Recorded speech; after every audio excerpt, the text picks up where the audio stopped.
Wir wachen heute früh zu einer neuen beunruhigenden Lage auf. Es hat Luftschläge gegen Syriens Machthaber Assad gegeben. Wir wissen noch nicht, wer es war, wer sie verübt hat. Von Frankreich gibt es keine offizielle Stellungnahme. Die USA haben bereits dementiert. Einiges deutet auf Israel hin. Darüber wollen wir heute früh hier sprechen, live bei die richtigen Fragen, mit dem Staatsminister im Auswärtigen Amt Nils An. Guten Morgen. Ja, einen schönen guten Morgen.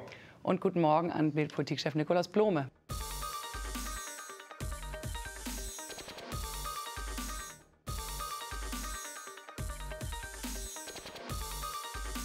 Hat gestern Abend in einer Stellungnahme gesagt, was dort geschehen sei in Syrien, sei ein Verbrechen. Was tun Sie gegen so ein Verbrechen? Also einfach nur nicht schweigen ist ja eins und vielleicht auch gut, aber nicht schweigen kann ja nicht reichen. Nein, da bin ich ganz Ihrer Meinung. Die Bundesregierung hat ja auch in den letzten Jahren nicht geschwiegen. Wir haben uns klar positioniert. Und ich glaube, wenn Sie sich die Stellungnahme des Auswärtigen Amtes anschauen, dann gibt es einen Absatz, der vielleicht etwas übersehen wird, der aber sehr, sehr wichtig ist. Die Verantwortlichen für dieses Verbrechen müssen zur Rechenschaft gezogen werden. Das gilt für Duma, das gilt für den Einsatz von Chemiewaffen, das gilt aber auch, und auch das haben wir in den letzten 24 Stunden erlebt, für den Einsatz von Artillerie gegen Zivilisten, für den Einsatz von Fassbomben gegen Zivilisten. Und deswegen beteiligt sich die Bundesregierung beispielsweise an der Dokumentation der Sicherstellung von Beweisen für hoffentlich später einmal stattfindende Kriegsverbrecherprozesse, die Botschaft an Assad, aber auch die anderen an diesem Krieg Beteiligten, die sich nicht an die elementaren Elemente des Völkerrechts halten, ist: Niemand kann sicher sein, dass er oder sie dafür nicht zur Verantwortung gezogen wird. Und der andere Punkt ist, und da muss ich sagen, ist jeder von uns wahrscheinlich auch enttäuscht über die Entwicklung der letzten Jahre. Wie wollen Sie das konkret machen? Wie wollen Sie ihn konkret zur Verantwortung ziehen? Nun, wir haben ja beispielsweise auch beim Jugoslawienkrieg erlebt, dass es eine kriegerische Auseinandersetzung gab über Jahre, dass es am Ende auch eine Verhandlungslösung gegeben hat und dass trotzdem Herr Milosevic und andere vor Gericht gestellt worden sind. Das heißt, niemand darf sich sicher sein, Assads vor niemand darf sich sicher sein, dass er oder sie am Ende davonkommt. Aber wichtig ist eben auch, und das ist der Punkt, den ich eben noch erwähnen wollte, dass wir uns mit großer Kraft dafür eingesetzt haben, dass es einen Prozess gibt, der eben nicht von Russland gesteuert beispielsweise in Astana stattfindet, sondern der unter dem Rahmen der Vereinten Nationen stattfindet. Aber wir können nur etwas erreichen, wenn wir als Westen mit einer Stimme sprechen, wenn wir uns abstimmen, wenn wir gemeinsam agieren und wenn vor allem auch diejenigen, die verantwortlich dafür sind, dass Assad sich halten kann, das ist die Russische Föderation und das ist auch der Iran, das sind andere Länder, wenn die ihrer Verantwortung endlich gerecht werden. Herr Staatsminister, wenn sich jetzt herausstellen sollte, dass Israel diesen Luftangriff geflogen hat, würde die Bundesregierung das politisch unterstützen, um wenigstens dieses Signal zu setzen? Wir unterstützen die Vereinten Nationen, Herrn de Mistura, den wir übrigens nicht nur mit Worten unterstützen, sondern seit vielen Jahren in diesem politischen Prozess auch ganz konkret unterstützen, beispielsweise mit entsprechendem Personal, mit Finanzmitteln, mit auch unserem politischen Einfluss. Eine abschließende Frage: Wenn Sie jetzt das Interview jetzt vorbei ist das dann heute ein Tag Business as usual im Auswärtigen Amt oder gibt es irgendwas, was Sie jetzt sagen können, was Sie versprechen können, was heute in die Wege geleitet wird, damit das? Nein, ich habe ja schon darauf hingewiesen. Auch unser Minister hat ja klare Worte gefunden, was die Verantwortlichkeit derjenigen angeht, die dafür gesorgt haben, dass Assad in den letzten Jahren diesen Krieg führen konnte.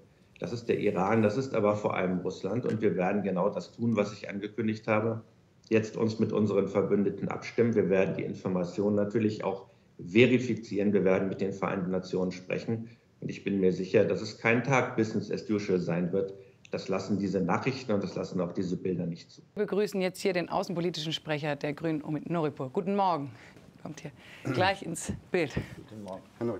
Das kann nicht sein, dass jetzt seit 3 Jahren oder länger Massenvernichtungswaffen eingesetzt werden. Alle empören sich für eine Woche und danach ist Schluss. Und deshalb sollten wir uns vielleicht mal anschauen, warum die letzten Jahre nichts passiert ist. Und die Gründe sind relativ eindeutig. Sie haben ja gerade nach den Alliierten gefragt von Assad. Warum passiert da nichts? Die Antwort ist, es gibt nicht nur die Trolle im Internet, die der Meinung sind, White Helmets seien Al-Qaida, sondern es gibt ja auch honorige Leute, die ich eigentlich sehr schätze, wie Platzek oder Kubicki, die den ganzen Tag immer nur erzählen, warum die Sanktionen gegen Russland aufgehoben gehören.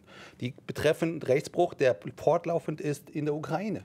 Und wenn die Debatte in Deutschland so verlagert ist, dass wir jetzt schon über die Ukraine die ganze Zeit diskutieren müssen, wo es mehr als offenkundig ist, was da gerade passiert, dann findet die Politik auch irgendwann mal nicht mehr die Kraft, darüber zu sprechen, was wir jetzt zum Beispiel mit Russland machen, wegen der massiven Unterstützung in Syrien. Und deshalb sollten wir über unsere Schwächen reden, damit wir nicht uns immer nur empören Tag für Tag, sondern auch mal was tun. Aber müsste man nicht, wenn Sie sagen, man müsste etwas tun, jetzt doch einmal wirklich nach Syrien schauen und sicherlich auch über Russland reden und über den Iran ganz bestimmt. Aber was muss man konkret in Syrien tun, jenseits der Worte und jenseits, meinen wir, auch einer ganz klaren Ansprache von Russland und von dem Iran? Also muss man militärisch intervenieren in Syrien, so wie es in der Nacht geschehen zu sein scheint? Also man müsste das alles machen, aber dafür gibt es weder die Fähigkeiten noch die Bereitschaft in unseren Diskussionen nicht, in unseren demokratischen Gesellschaften nicht.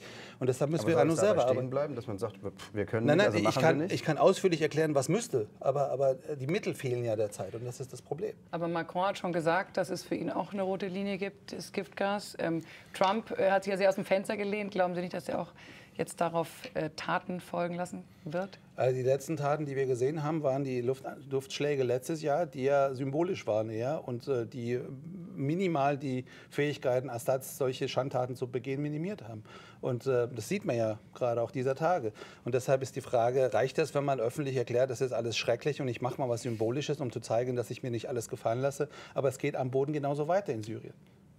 Ja, aber dazu bräuchte es massive Luftschläge. Die können in der Tat sicherlich die Bundesregierung bzw. die Bundeswehr nicht ausführen. Also müsste man sich hinter Donald Trump stellen. Ist das Problem, dass sich eigentlich niemand in der Bundesregierung, vielleicht auch in Europa insgesamt, so gerne hinter diesen Präsident stellen, der Amerikaner? Ja, der amerikanische Präsident hat ja gar nicht gesagt, was er genau machen will. Er hat sich ja genauso echauffiert, wie wir das ja auch tun. Er hat ja nicht gesagt, was er tut. Deshalb kann ich nicht sagen, ob ich mich jetzt dahinter stellen kann oder nicht. Aber die Frage ist, warum finden die Europäer überhaupt nicht statt?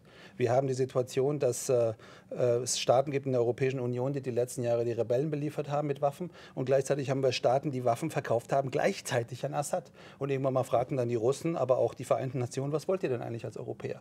Wir sind als Deutsche zu klein.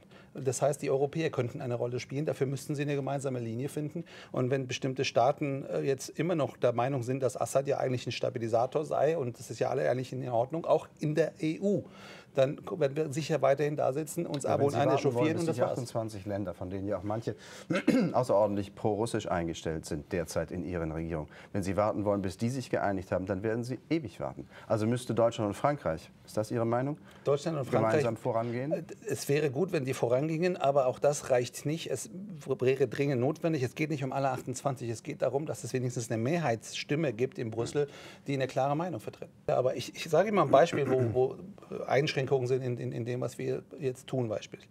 Wir sollten ganz dringend die Iraner angehen, weil sie ja massiv unterstützen, militärisch auch am Boden mehr unterstützen als die Russen, die ja eher in der Luft sind. Die Frage ist, wie können wir sie da angehen? Es gibt riesige Hemmungen in Europa, auch in Deutschland, die ich auch nachvollziehen kann, etwas gegen die Iraner zusätzlich zu verhängen, beispielsweise neue Sanktionen zu verhängen, weil ja alle Angst haben, dass das Atomabkommen weg ist, weil das Atomabkommen höchste Priorität hat. Ich teile das im Übrigen. Das Atomabkommen ist dafür da, damit der Iran nicht nuklearisiert wird und damit die Katastrophe im Nahen Osten nicht auch noch mit Atombomben versehen wird.